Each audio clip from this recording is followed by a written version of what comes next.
Subscribe to my channel and press the bell icon for latest updates. مدینہ المنورہ میں خاتون تھی جس کا توازن عقلی ٹھیک نہیں تھا اور لوگ اس کو دیکھ کے راستہ بدل لیتے تھے کیونکہ جب وہ باتیں چھیڑتی تھی تو چھوڑتی نہیں تھی۔ ایک دن مسجد نبوی کے دروازے پر آ گئی اور اشارہ کر کے حضور کو بلایا۔ حضور بات سننے کے لیے دروازے پہ آ گئے۔ آج تو پیر صاحب کا اپنا ایک سٹیٹس ہے، مولوی صاحب کا اپنا ہے، سیاستدان کا اپنا ہے، سرمایہ دار کا اپنا ہے۔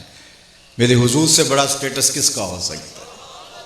لیکن توازن عقلی نہیں ہے اس کا صحیح۔ اس نے اشارہ کیا، حضور دروازے پہ آ گئے۔ جی بتائیے، کہا آپ سے کوئی باتیں کرنی ہیں۔ کہا یا فرمایا کیجئے۔ کہا یہاں نہیں کرنی۔ کہاں کرنی؟ کہا باہر آئیے۔ مسجد نبوی سے باہر کھلی جگہ تھی، حضور وہاں چلے گئے۔ کڑکتی دھوپ، عرب کا موسم، حضور کا نازک بدن، اور اس نے باتیں چھیڑ لیں۔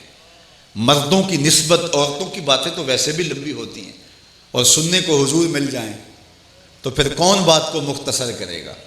وہ کیا کسی نے کہا نا، اسی شوق میں کی ہیں تجھ سے ہزار باتیں، اسی شوق میں تجھ سے کی ہیں ہزار باتیں، تیرا حسن تیرے حسن بیاں تک دیکھوں۔ دیر تک اس نے حضور کو کھڑا کیا۔ صحابہ کو بڑا طیش آ رہا ہے کہ یہ عورت بار بار باتیں کیے جا رہی ہے، اور کسی کی باتیں بھی بے مقصد، کبھی ادھر کی چھیڑ دیتی ہے، کبھی گھر کی چھیڑ دیتی ہے، کبھی ہمسائی کی بات کرنے لگ جاتی ہے۔ غصہ بڑا آ رہا تھا، لیکن کہہ کچھ نہیں سکتے تھے۔ حضور خود کان لگا کے سن رہے تھے۔ وہ جیسی بھی باتیں کر رہی تھی میرے حضور سن رہے تھے۔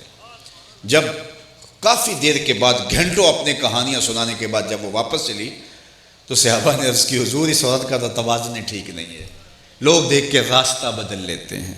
یہ جس سے بات شروع کرتی ہے پھر جان ہی نہیں چھوڑتی۔ آپ کا بدن نازک، وقت قیمتی، کار نبوت کی اہم ذمہ داریاں کندھوں پہ، اسے کوئی منہ نہیں لگاتا، اور آپ نے گھنٹوں اس کی بات سنی تو میرے حضور نے فرمایا پورے مدینے میں اس کی کوئی نہیں سنتا، میں بھی نہ سنوں۔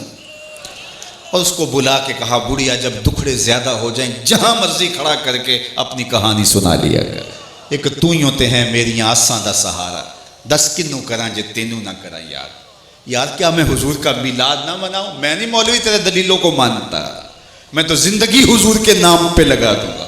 میں تو جیوں گا تو حضور کے لیے، میں تو مروں گا حضور کے لیے، میری ایک ایک سانس حضور کے لیے ہوگی، اس لیے کہ زندگی کا سارا کرینہ ہی مجھے حضور نے دیا ہے۔